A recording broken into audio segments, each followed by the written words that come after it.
Usa ka pagtuo, usa ka tingog, usa ka katawhan.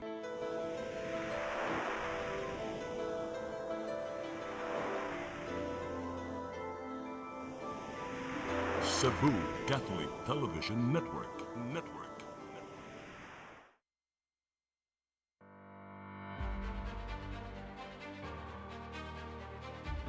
I solemnly swear that I will faithfully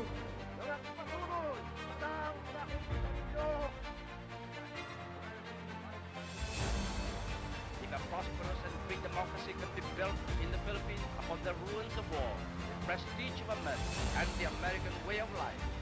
La más hermosa lección de diplomacia. All this kindness, all this courtesy. They cannot succeed without the support of the people. We cannot succeed without the support of our people. But I was not fighting for lawyers, but for the people. Na kagalang-galang na binubuo sa isa-sampung kongreso. In times of financial and economic stress, I, Rodrigo Roa Duterte, fulfill my duties as President of the Philippines.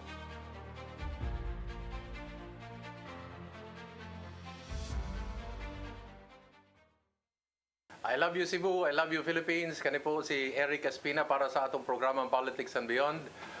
Usa na pod ka hugna sa atong kaning pagpakita og mga issue nga angay masabtan sad nato. Maski ginagmay lang kanang mga naglimid labi na di lang dinhi sa Sugbo kun dili apil pod sa kinatibuk-an sa atong nasod. Unsa pa may atong husgutan kun dili mismo the trial or the Sara Duterte trial.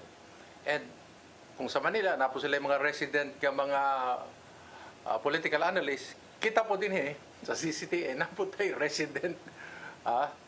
Dili lang kay political, national security pa, defense and political analyst. We're very fortunate to have Secretary Norberto Gonzales. Good evening, sir. Good evening. Good evening. Okay. Ang kadalasan pong pinag-uusapan sa Manila ay yung mga detalye no, sa trial, galaw at kumpas ng prosecution at ano sagot ng defense, mga technicalities. Sa akin po, simulan natin sa nababagay natin kung ano yung kabuuang konteksto habang nangyayari ito sa kapaligiran ng ating bansa at sa buong mundo. So, ang una ko pong itatanong sa inyo ay from a general perspective, before we go into the smaller details, national implications, kasi yan ang trabaho ninyo noon. Kayo yung tagabigay ng eto mangyayari pag ito ginawa natin. Economic, political, lahat hawak nyo. Cultural, pati educational, pati labor yata, dumadaan sa table ninyo. So, national implications of this impeachment trial. Well, tingin ko, parang nadadrama na yung ano ang mga kamalian sa sistema natin sa politika. I think that's ang lumalabas din, it seems that our politicians have a world of their own. Okay. They have a world of their own na medyo hiwalay sa taong bayan. No? That is why yun ang rules, lahat ng behavior na doon nangyayari. Pero yan, palagay ko, nagiging pahaba ng pahaba ang distance sa reality na dinadanas ng ating nation, at saka baka maka-apekto na nga yan sa nangyayari sa mundo. Medyo malayo tayo doon Ang nangyayari sa nakikita ko, it's really the height of yung bakbakan natin sa politika among politicians. Yan ang katotohanan dyan So talagang everything is suspended. Lahat ng problema na hinaharap ng bayan natin, even the world, suspended lahat yan At ang ipinakikita, yung paano tayo nag-aaway politika. Tinitignan tayo ng mundo. Tingin ninyo? Pinagtatawanan. Pinagtatawanan. Okay. Pinagtatawanan. Okay. Pinagtatawanan tayo dyan Kasi alam mo, to the point that nag-aaway tayo sa politika, hindi naman sophisticated yung away natin eh. Mhm. Hindi ba? Oo, oo. Para bang masyadong mababang standard. Hindi scholastic, hindi Wala na elevated eh. discussion. Wala eh. Kaya nga, Halatang ambisyon, ano? Parang ganyan ba? Ganun ba? sabi ka, kung po pwede lang sana, no? We are not requesting any institution.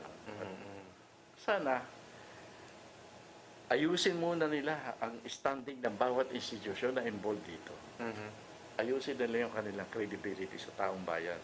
Eh, lagi nating, ang assumption ng mga politiko sa taong bayan natin ito mas mataas ang pag-iisip namin kaysa sa mga taong bayan.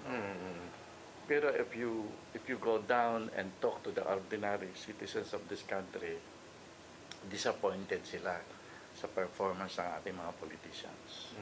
Kaya kailangan sana para maging whatever the result, ma-convict, hindi ma-convict si Vice President Sara, for example, walang panalo. Lahat talo. Lahat talo kasi walang credibility. Aha.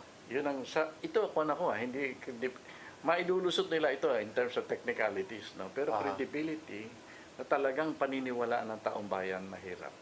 Tingin nyo, is it because of the causal relationship between the institution in its present qualitative standing vis-a-vis also the qualitative standing of the person representing the institution, or is it both? Ay, halos ganun eh.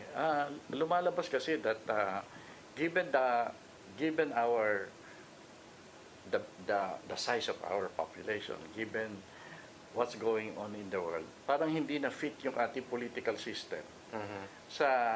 Hindi na yan makaka-respond properly sa mga challenges ng nangyayari sa mundo ngayon. Politically speaking, matters of security, hindi naka-fit eh. Kailangan talaga pagbabago. Systems and people. Yes. Sa tingin po ninyo, is it cultural in the sense na yung mga tao parang nanonood ng Senate drama at sanay sa kultura natin, yung dalawang nagsasabong na manok, doon tayo sa meron o sa wala. So, is that also part of the ingraining process sa ating pagkatao bilang mga Pilipino na yung gusto natin makita yung mga nag-aaway-away tapos meron tayong pinapanigan pero hindi natin nakikita yung kabuuan na merong epekto ito sa sarili natin at sa buong mundo at sa bayan. Yun na nga eh. Kasi ang politika sa atin away eh. Contest of groupings or dynasties or personalities. Yung sinabi nyo dati, dapat consensus building lahat yan sila. Ay, mahihirapan na ngayon gawin yan. Wala na kasi talagang magkaharap na sila sa laban. Talagang iyan. At saka, ang nawawala dyan, I think, is a common concern for an understanding of a problem that confronts us all. Wala yan dyan. Itsapwera muna yan. Ang na-emphasize natin, yung competition of individual politicians or individual groups of politicians. May nagamit ang term na existential threat daw yung proseso ng trial, pero siguro yung existential threat po hindi lang dahil sa trial, kung hindi yung mas malaking problema ng Pilipinas. Hindi lang yun dahil sa trial. Alam mo kasi, tingin ko yung mga ibang parties to the problem confronting our region, naghahanap yan ng credible na leader na pwede nilang kausapin with the expectation na mauunawaan nila yung participation ng Pilipinas sa pagsasolve ng problema ng region natin. Naghahanap yan mga yan eh. Kaya kung titingnan mo yan, may darating dito mga personalities from other countries in high positions. Naghahanap talaga yan. Sino ba kakausapin natin sa Pilipinas para makasigurado tayo na magkakaroon ng solusyon na kasama ang Pilipinas. Sa ngayon kasi, ang nangyayari, hindi nila alam talaga anong posisyon natin. Things like that. Kaya tinitingnan nila yung drama ng politics natin. From the perspective abroad and even in domestic perspective, do we have a problem in terms of stability, sustainability? Yung mga ganong term kasi tinitignan talaga ng ibang bansa yung stability ng isang kaalyado eh. I think we're very unstable, politically speaking. Very unstable and difficult to talk to. Ngayon, I think there's an effort and there is a desire, no? Kasi dapat ang mundo ngayon nagbubuo-buo ng grupo-grupo eh. No? Tapos ang response sa problema na hinaharap ng parts of the world, hindi kaya ng isang bansa lang.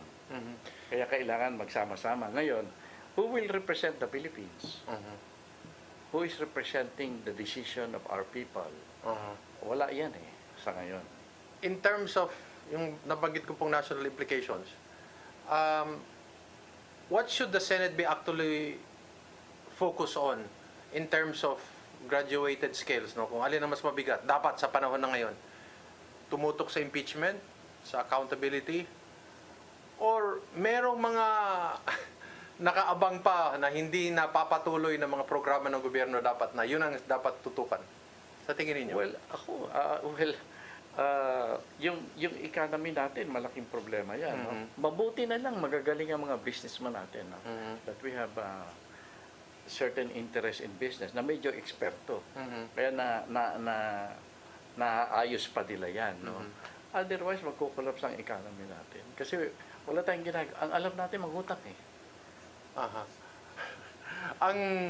May mga bansa ho ba na talagang nakatutok sa Pilipinas at tinitignan saan tayo mapupunta? Sa kaliwa, sa kanan, diretso, at may kinalaman sa panghinaharap na interest din nila? Well, alam mo, unfortunate para sa atin na yung pinakamalalakas na bansa sa daigdig, may contest dito sa area natin eh. Tayo ang arena. Ang nagkataon na tayo ang arena at kailangan ay medyo mabasa nila talaga ang ating political future. Kaya napakalaking problema na yan. No? Hindi biro yung politics ng China, hindi biro yung politics ng Amerika sa kasalukuyan. Yes. And then can you imagine, pati nga ang NATO, association ng mga advanced countries in Europe yan, nakatingin sa atin. Tapos yung mga kapitbahay pa natin, nakatingin din sa atin yan. Kasi tayong panggagalingan ng gulo eh. So we are in a very crucial, in critical position in our region of the world. Eh hindi nila matiyak kung saan pupunta ang mga Pilipino. So to the point na baka didiktahan na lang tayo para mas mabilis pa yun. Baka para may mangyari. Para may mangyari. Para may mangyari. Laking insulto yan eh. Well, the countries that you see within ASEAN, Europe, the Americas, may mga hierarchy ng mga interesado talaga sa bansa natin kung ano mangyayari sa atin. They are very heavily invested in the Philippines. But are they so invested that they will take political sides in order to determine the future of the Philippines? Well, siguro very tempting yan. Very tempting na pakialaman ng politika natin. Kasi ang resulta ng pakikialam nila will have implications in their own future. Kaya baka may makikialam sa atin dito. Titingnan nila kung pwede ba silang mag-alaga ng politiko na either gabitin or turuan ng tao. Yan ang problema natin. In terms of, parang would it be fair to say na it seems our national attention has been diverted into the impeachment rather than the small little details and problems of the common man, yung mga nagpapasakit sa paa ng nakayapak na sambayanan? Ay talagang malayong-malayo tayo sa kailangan gawin ng ating mga leaders at this time. No? Iba ang pinag-aalbalahan natin ng isip. Of course, kakantsawan tayo. Baka iniiwas nyo lang naman yung impeachment, kaya nagsasabi kayo na maraming problema. But that's reality. In our country today, in our region of the world, marami talaga tayong problema na dapat hinaharap at binibigyan ng tamang pag-iisip. Ito ba ho ang away ng mga Pilipino o away ng mga politiko at ng mga ambisyon? Sa ngayon, away ng ambisyon yan. Okay. At saka ng mga politiko natin. At saka ang masama, ang pinag-aawayan hindi yung models of o sets of solutions. Solutions, yes. Hindi yun ang pinag-aawayan Oo. Ang pinag-aawayan, who will dominate, Okay. which group, or who will dominate the political power in the Philippines. Yung power structure po ang tinitignan kung sino ang mamamahala. Yan ang pinag-aawayan Yan ang pinag-aawayan kasi alam mo, So walang talinong nangyayari dito. Walang katalinuhang nangyayari. ang problema dyan, ang pinag-aawayan, resources Aha. Resources ng bayan. Yes. Natanong nga ako Oo, yes. tungkol sa kunyari, yung mga magkakaroon ng eleksyon sa farm. Doon Sa farm. Yes. Sabi nila, sir, mukhang ang contest dito sa farm hindi lang yung mga dating mga rebelde ang nagko-contest. Lahat ng mga politicians nagpapasukan na. Kasi sabi ko, paano? Napatunayan na mas madaling magnakaw sa farm kaysa dito sa madali ang nakaw dun At saka maraming nanakawin. So that's why there is that kind of contest. Nawala na yung pati nga yung mga nakakantsawan tuloy yung mga dating nagrevolusyon dun Kasi nawala na talaga yung ideals Okay. Ang nangyari, yung mga revolutionary dyan, ang nakita nilang model yung nangyayari sa Manila. Sa Manila. Ang away Maynila, yun, poder. Okay. Access to resources. Nakaw. Abuse of authority. Yan ang natututukan Para hong mga aso na napakawalan. Hindi naman. Alam mo kasi, mahirap sabihin nyo kasi alam mo, natutuwa ako sa nangyayari kasi dyan sa farm kasi maraming mga, yung younger people na talagang the education necessary for them to really boost the growth of their area. Andyan sayang ba? We will continue. I'll follow through with this. Example ko lang yan. We'll follow through with BARM kasi mukhang napakaganda nung kana. Ito, maganda ito kasi parang may scoop tayo, no? Politics and Beyond will return after these few reminders.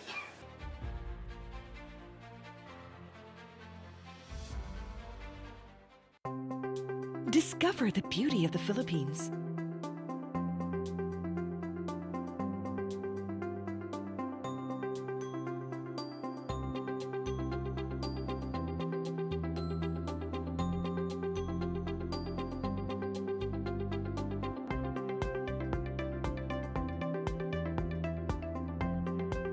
With Philippine Airlines, the country's flag carrier.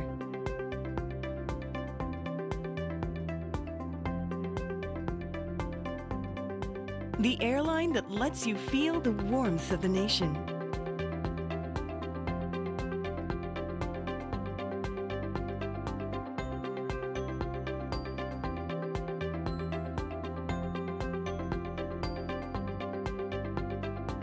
Mabuhay!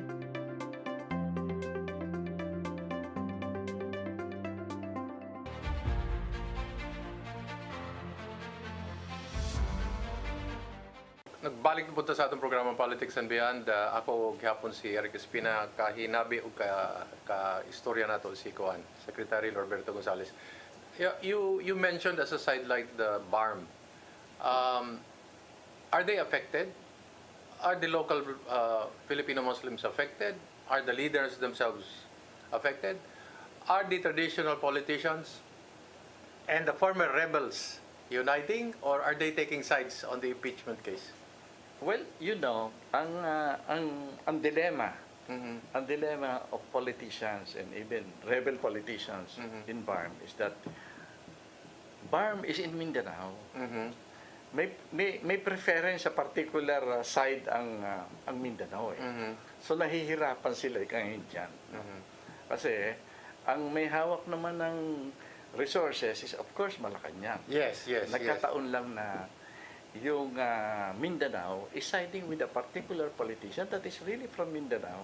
Kaya yung mga nasa BARM yan, nahihirapang manimbang yan. Kasi, siyempre gusto nila makasama sa mga kapwa Mindanao. Yes.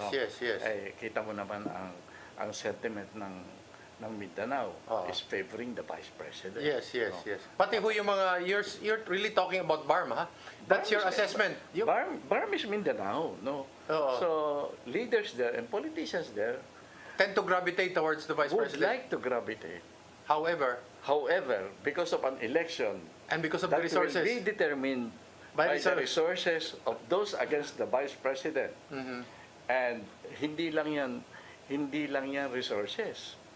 Alam mo kasi, hindi lang pera ang pinag-uusapan sa eleksyon. Oo. And in Barm, you will see this. Oo. Yung sino bang may control ng mga nagsusupervise ng elections? Aha. Sino may control dyan? Aha. Aha. Nandun lahat sa kabila eh. Aha. Kaya kinakabahan niya mga yan. Much as they probably want to be with the Vice President, abay, pag nalayo ka sa Malacanang, baka hindi ka ma-elect kahit marami ka pang pera.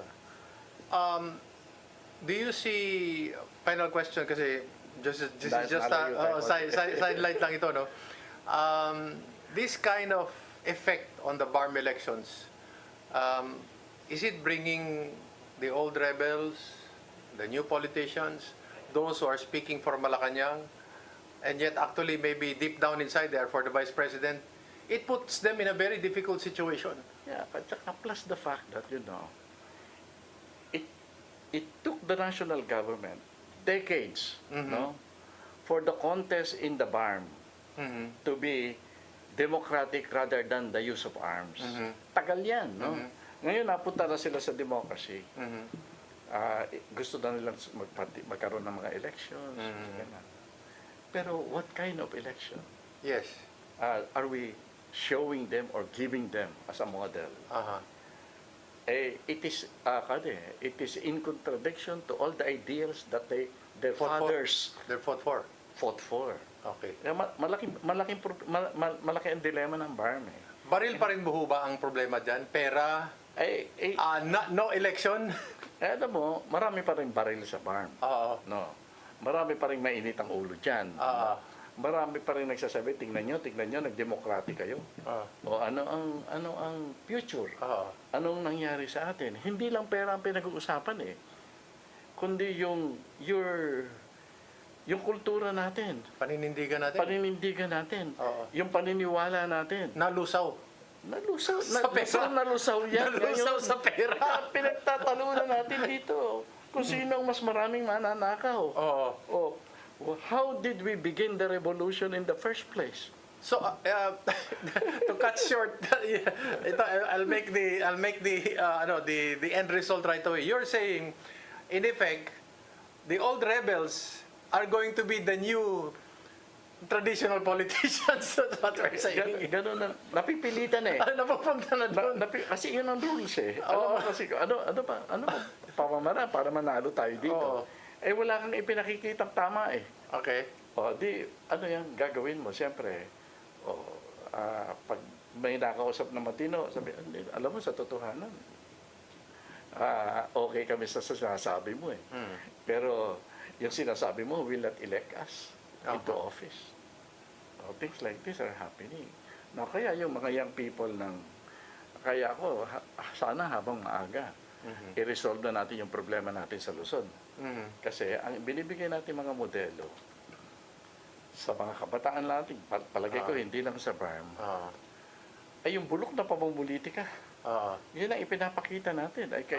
Yung paniniwala mo na tama, pwede mong i-set aside yan. Kasi kung hindi ka mananalo. Hindi ka mananalo. Pag hindi ka nanalo, alam naman natin lahat na mas marami kang magagawa kung nasa pwesto ka. Kaya yung talo doon eh. Hindi, gagawa muna ako ng masama para makapasok ako dyan at saka na ako gagawa ng mabuti. Di ba? Yun ang laging mali eh. Di ba? Diyan nagkakasubukan eh. Sabi daw nila, hindi daw kailangan pumunta sa BARM para maipakita daw yan dahil sa SK ginagawa na ho yan. Ay nako, may mga nakakausap akong mayor ngayon. Sabi nako, grabe to mga SK. Kasi wala namang pinaggagawa. Laki ng gastos. At saka ang natututuhan, mas mabilis silang matuto ngayon. Ay alam na alam eh. Alam na alam. Kaya alam mo, pag nakikita mo yan, nalulungkot ka sa kinabukasan ng bansa. Ah. At natatakot ka kasi if this is the quality of our kind of leaders from top to bottom, yung mga malalaking problema na hinaharap ng mundo, delikado tayo. Hindi natin masasagot. Delikado tayo. We will not be able to solve it. Hindi lang madidelikado. Eh, yung ayuda po, hindi ba masasolve yan ang mga problema Yan sa ang, ayuda? yan ang pinakamadali. Alam mo, dalawa yan Okay. na nakakatakot. Oo. Ayuda Oo. at saka imports. Oo. Ayaw na natin mag-produce ng pagkain. Oo. Binibili natin sa labas. Oo. We have become a market country. Saan galing yung pinambibili mo? Utang. Saan ang nagagaling yung ayuda mo? Utang. O saan tayo papunta? Saan tayo papunta? This impeachment trial of the Vice President, what is it doing in terms of our national defense? Is it unaffected? Is it insulated? But you can also see movements from other countries in order to somehow let the politics influence our defense policies in the future. Well, dahil nga sa bakbakan, medyo this is a bit sensitive. Pati nga sa foreign policy, inililink na natin yung mga nag-aaway Di ba? Okay. Ito pro-American to. Ito pro-China to. Kaya yung away natin sa international, ibinababa natin sa level ng away natin sa domestic politics. Yan ang mas malaking problema yan. Kaya, alam mo, magagaling sa ganyan ang yung mga nababanggit natin mga bansa. Marunong sila dyan. So, mas malikot ba ang isang bansa kaysa doon sa isa? Ay, hindi natin masasabi. Alam mo, yung isa kasi nabibisto ka agad Okay. Yung isa malalim naman magplano, di ba? So nakikita mo yan. So napipilitan tuloy yung, ako sa tingin ko hanggat maaari sana, mas maganda na huwag kang makialam sa domestic politics Yes.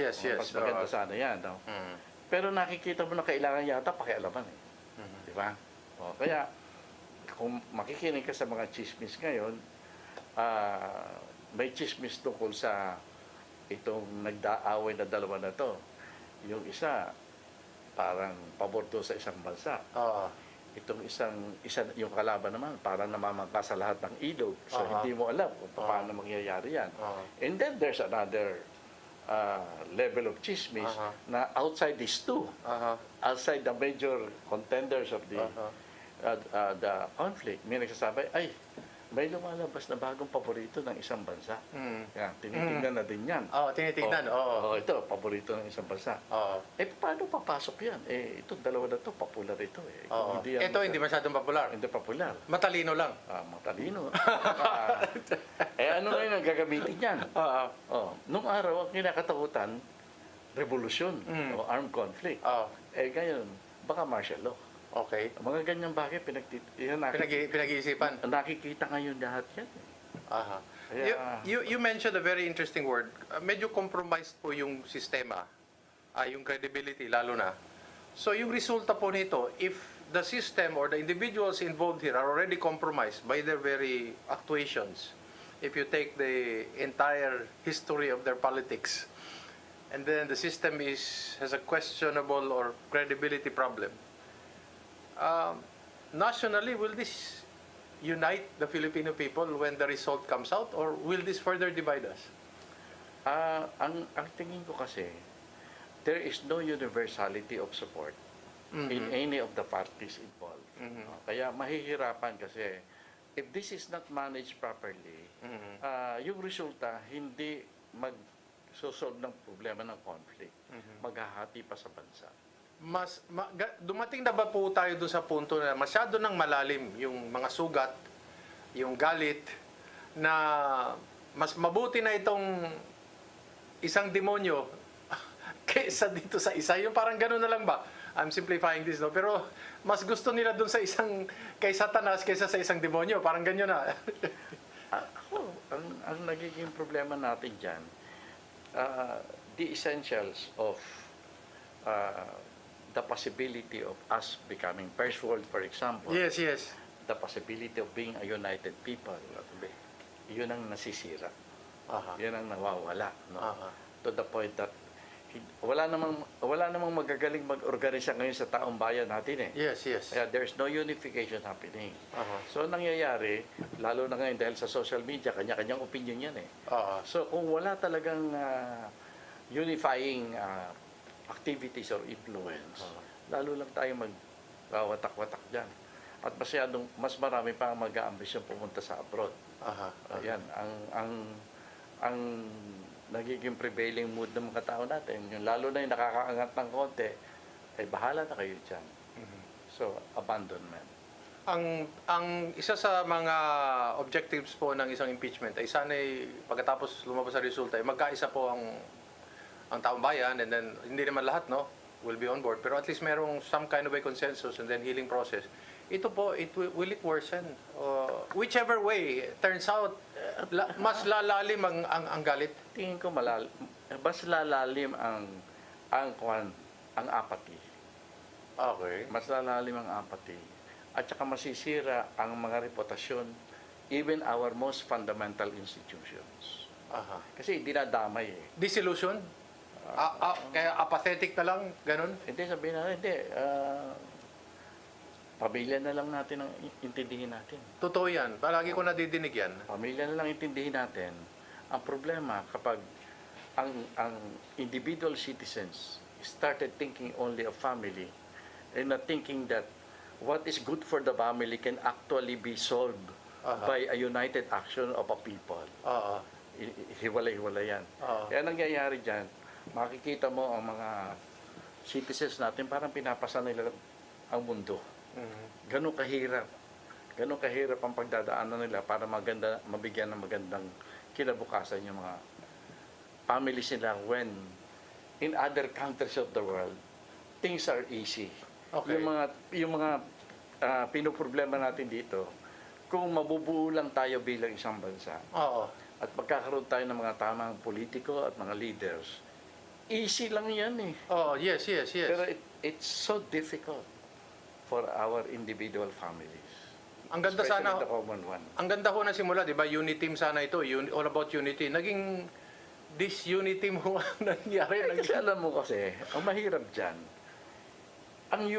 kung titignan mo yung ipasok ng unity team, unity of families eh. Okay. Magsama tayo, magtulog-tulog tayo, panalo tayo sa eleksyon. Hindi yung unity about love of country. Ideas. Values. Ganun. Values, programs, plans. Yung sinasabi mo nga kanina na nadinig ko na gusto-gusto ko. Ano ba pipiliin natin? Tren na nasa ilalim o tren na nasa ibabaw? Things like this. Ang gandang pagdebatehan ng mga taong bayan natin yan, di ba? And yet we don't. At ang ating attitude dyan, talo-talo ko nasa ilalim, nasa ibabaw. Alam naman natin hindi mangyayari yan, whether nasa ibabaw, nasa ilalim, walang pag-asa yan, given the kind of politicians that we have. Hindi po pag-uusapan yung itutuloy natin yan, basta yung train na yan, dadaan doon sa lupa ko. Isa pa yan. Para tumaas ang presyo ng lupa. Doon lang sa isang lugar na alam ko eh. Yung magandang karsada na diretso at saka talaga ang ganda ng tanawin eh. Bigla naging buntis eh. Gano'n Talagang buntis eh. May mga dinaanan eh. Mga things like this are happening to our country. So, dapat yan ang mga pinag-uusapan natin. Yes. Yan ang the models of development. Tingnan mo lang yung ano mangyayari sa mga kabataan natin. Wala eh. Well, Politics and Beyond will be right back, and we'll go into some of the details of the impeachment trial when we return.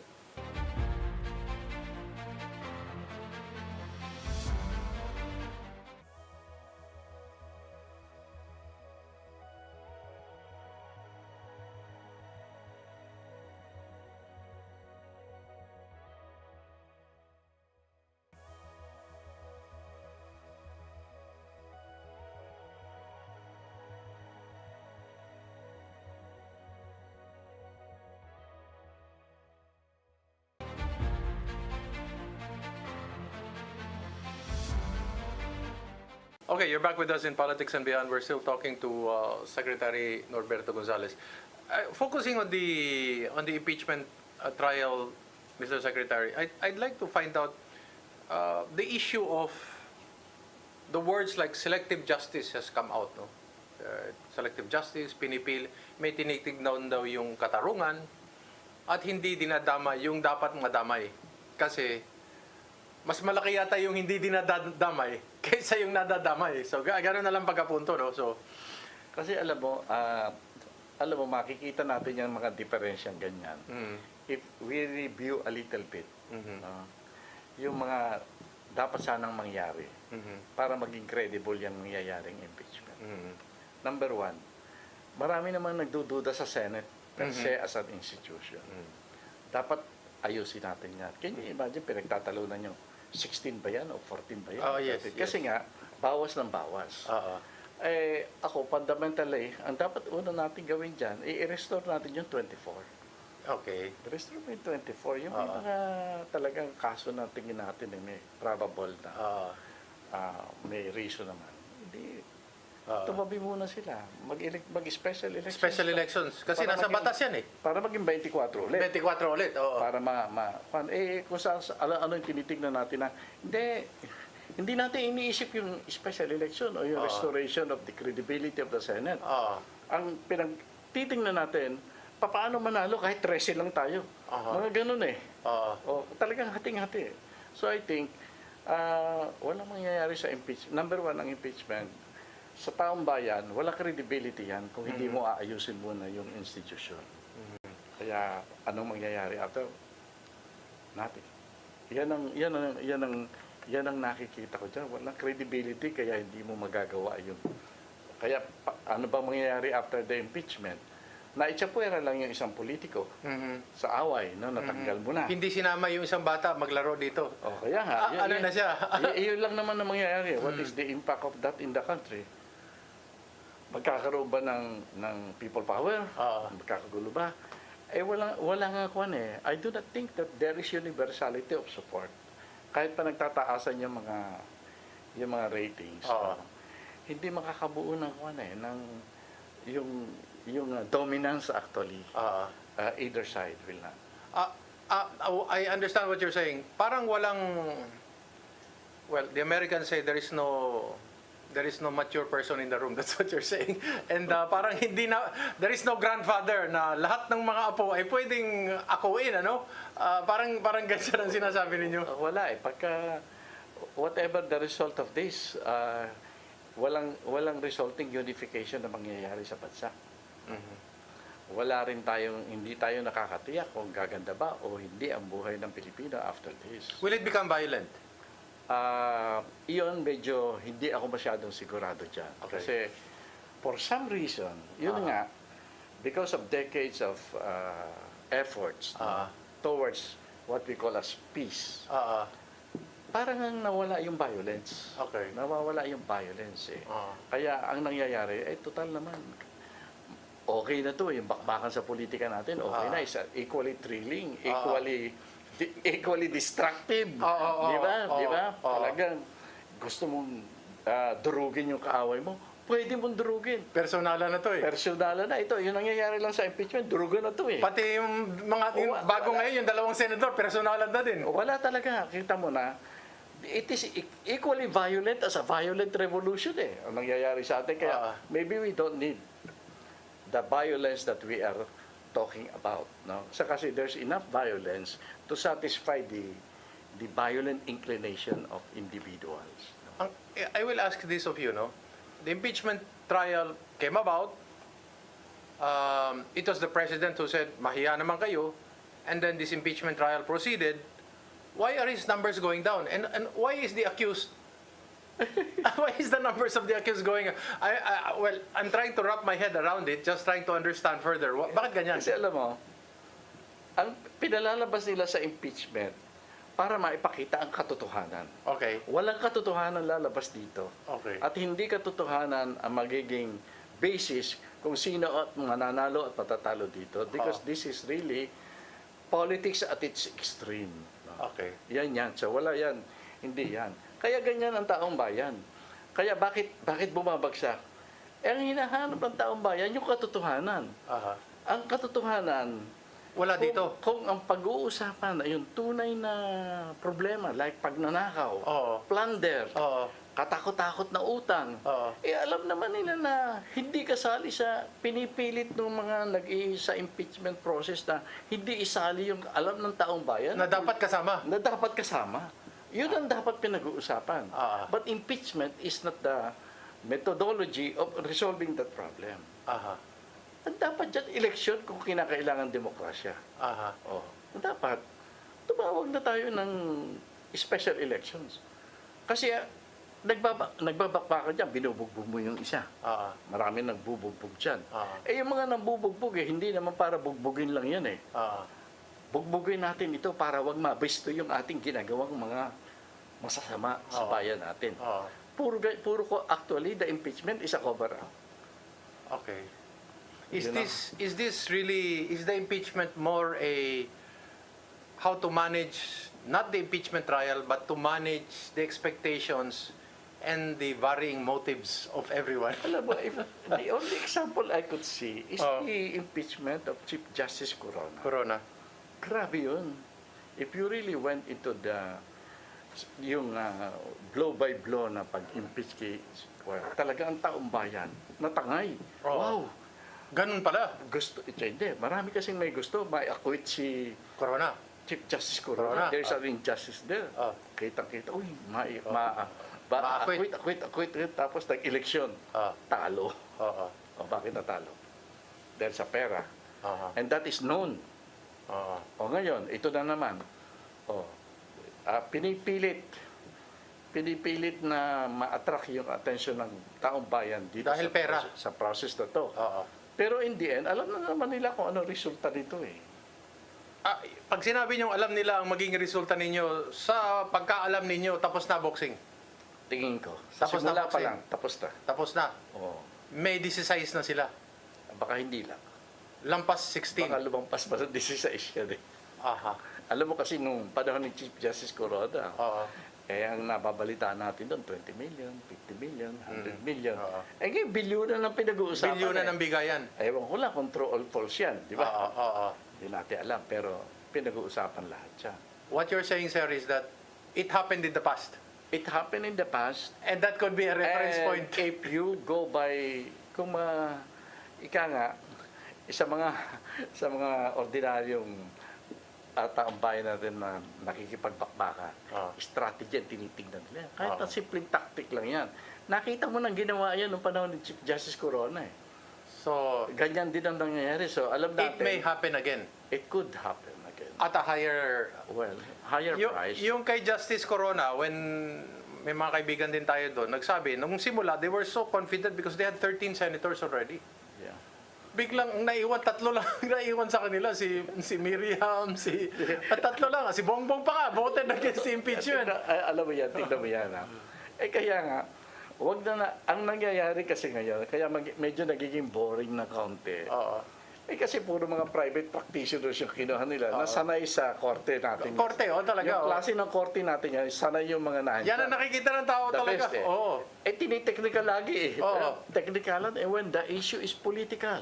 It's like a criminal law procedure. Talagang every movement. Objection, Your Honor. Leading the witness. Alam mo, ako nga nagpipilit ako manood dyan kasi gusto ko talaga makita. Pero nahihirapan ako Kasi alam ko naman kung ano ang mangyayari.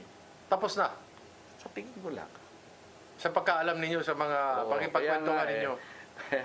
Itong bakbakan na to, ang tinitignan natin, ano kaya ang mangyayari pagkatapos dito? Yun nga ang talagang pinakamalaking tanong dyan. Paano ngayon yan? Ang taong bayan gustong ibote ito. Tinanggal mo na sa away. Paano ngayon yan? Sino ngayon na iboboto mo? Like yan ang dilema. Malaking dilema yan. Tapos, itatanong ko sa inyo, ano ho naging papel ng mga religious groups? Lalo na yung may isang grupo dito na talagang naninindigan sila. Hindi naman may pinapanigan, pero may pinaninindigan sila.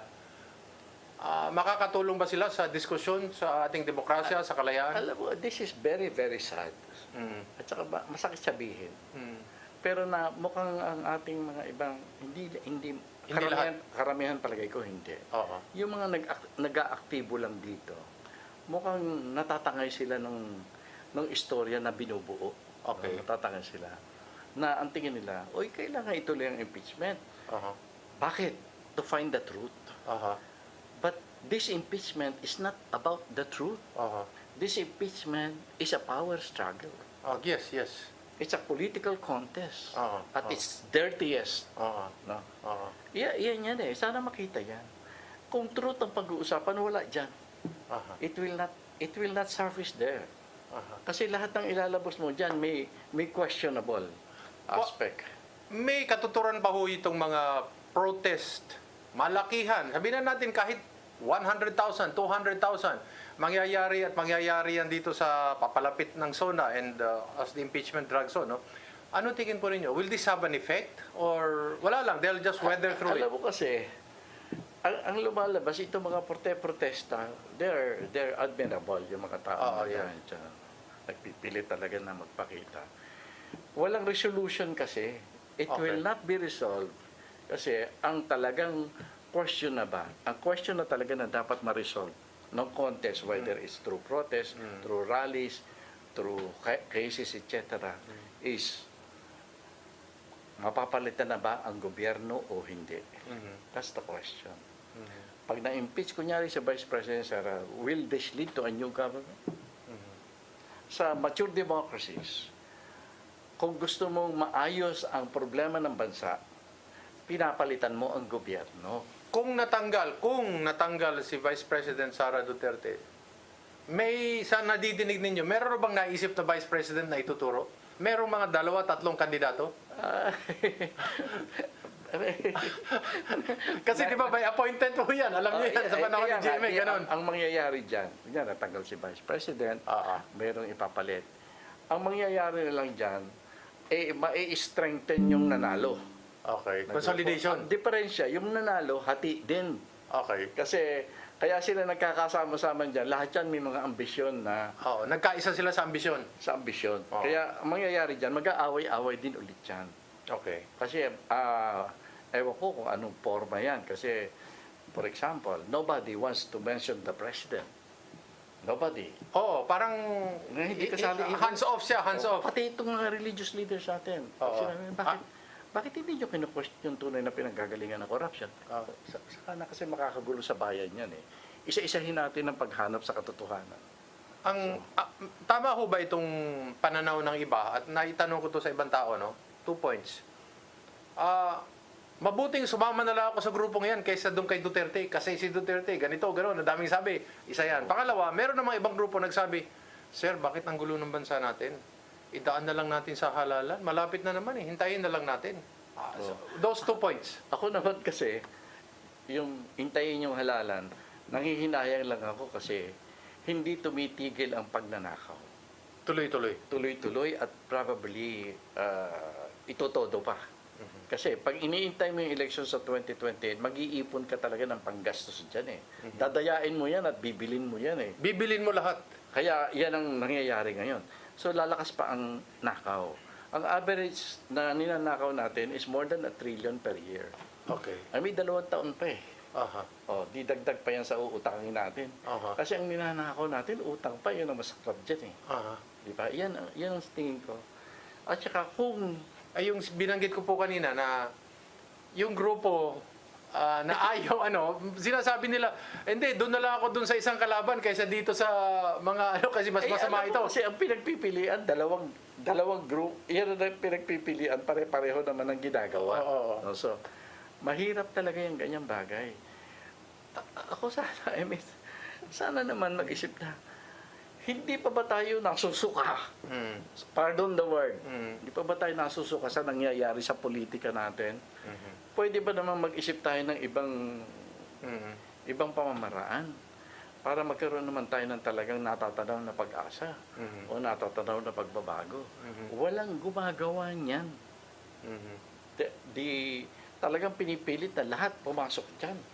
Sa nangyayari ngayon. Merong lumabas sa Manila po. Kararating lang ni Sir dito sa Cebu today. Mukhang paiiksin daw yung trial period. Kasi they don't need to go through all the articles. Yan ang lumalabas. I do not know if that's true. and they want to expedite the process. Abay, the sooner kasi na matapos yun, the better eh. Aha. Kasi ganito yan eh. Oo. Papahabain lang naman yan kung nakikita nila na mukhang hindi pa ito katanggap-tanggap, dagdagan pa natin ang mga eksena. Di ba? Okay. Eh kung nakikita nila, wala naman talagang laban yung mga kalaban, eh sige, tapusin na natin, bakit pa tayo nagpapagod? Pardon the expression, luto na yung kaso o niluluto pa yung taong bayan? Ang taong bayan ang niluluto, as usual, as Okay. always. Oo. Niluluto pa yan. Ngayon, ang lumalabas naman sa tingin ko, yung mga nag-aalsa-alsa dyan, Oo. sa lumalabas, kaya-kaya din naman pala natin eh. Oo. Bakit pa natin kakatakutan yan? Oo. Tapusin na. Are there unholy alliances in the protest? Sa protest, mahirap sabihin. Mahirap sabihin kasi yung ibang nasa protesta, matitino at saka may tamang kung hindi man... Yung budhi nila nasa tamang lugar. Medyo ganun eh. Oo. Medyo ganun. Kaya lang, ayaw kunin yung jugular. Ayaw atakihin yung panda. Sige lang. Para bang satisfied ka na nakakagawa ka ng kaperaso. But it will not solve the problem. Yun ang tingin ko dyan. Kaya I could not say na may mga conspiracy, may mga pag-uusap, may mga nangyayari. Pero sa tingin ko, may mga nakakapanghinayang na nagsasayang ng panahon dyan.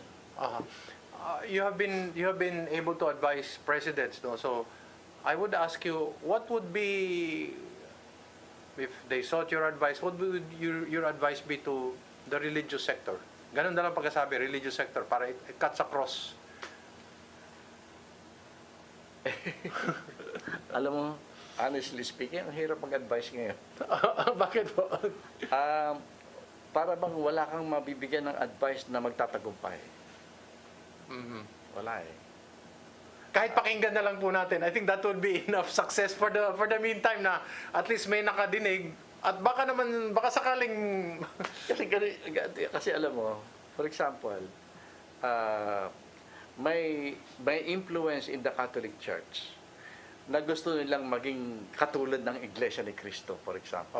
Okay. Sabi na ang Iglesia, when they vote, ang disiplina nila, pag pumasok sila sa partisan politics, talagang sunod lahat. Markado. Itong mga Katoliko, ang hirap buuin eh. But there is a segment that wants to parallel, no? Okay.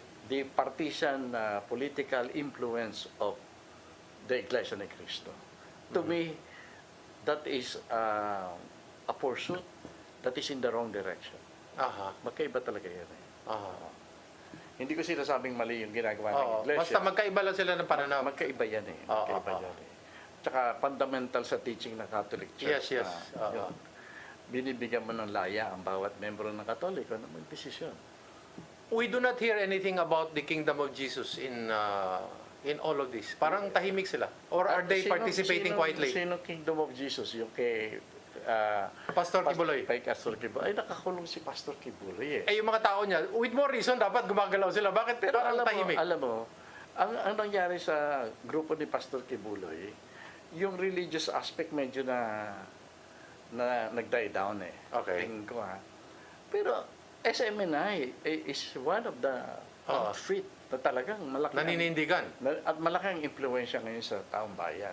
Doon sila palagay ko. Alternative media ang nangyari sa kanila. Yun ang nangyayari eh. So yun, palagay ko na doon sila nakatutok eh. Kaya wala sa... Hindi mo masabing dan partisan kasi medyo may bias ang SMNI of course. No? Kasi taga Mindanao yung SMNI kaya siyempre ang sentiment nila sa mga taga Mindanao. May bias ba ho yung hindi lahat may mga biases ba ho yung mga mainstream media at napaghahalata na talagang merong... Hindi ko sasagutin niya pero maipapayo ko lang, ibubukahin ko lang sa iyo. Suggest. Tingnan mo kung sino mga may-ari. Yun na yun. Yun na yun. Sino ang nagmamay-ari ng mga mainstream media? Okay. Tingnan mo yan. Final word, sir, to our public. Tingin po ninyo, ano dapat ang paghandaan natin? At sana, kung gusto niyo ibigay yung mga pangarap ninyo, kahit kaunti, para Baka may makadinig. Alam mo, sa pinag-usapan natin na talagang ako yung isip ko naging naging nawala yung aking optimism, no? Oo. Sa ngayon kasi dahil sa ngayon dumadaan tayo sa isang napaka malubha na political conflict na hindi natin nakikita ang pagkakaroon ng tunay na maggagay sa atin para sa mga pagtingin sa mga problema talaga. Ang masasabi ko lang ay siguro one of these days, no? Ako, ang iniisip ko, naghahanap pa rin ako ng mga, sa tingin ko naman, marami pa rin na disente natin mga leader na pwede magkaisa. Hiwalay na tayo dito sa mga nagkakagulo. No? Kumuha tayo ng mga panibago, mga kapwa Pilipino, baka mag-usap-usap. Dahil ang masasabi ko lang sa nakikita ko, napakalubha ng mga problema na hinaharap ng bansa sa kasalukuyan. At yung mga pinagkakaabalahan natin sa kasalukuyan, hindi magbibigay ng solusyon sa atin yan. Kaya, hanap kayo. Hanap kayo ng mga matitino dyan at kumbisiin nyo mag-usap-usap. Baka sakali maibigay ng alternative direction for our politics. Okay. That has been the full hour with Secretary Norberto Gonzales. We'd like to thank you, sir, for being our resident political, national security, and sectoral analyst. Ganun na lang natin. Natutuwa ako dyan. Kasi, alam mo na, mainstream media, hindi tayo pinapansin. Okay. Ayaw siguro nila madinig ka sa iba. Okay. Anyway, thank you very much, sir. And Thank you. as usual, this has been Politics and Beyond, and this is Eric Espina. I love you, Cebu. I love you, Philippines. Thank you.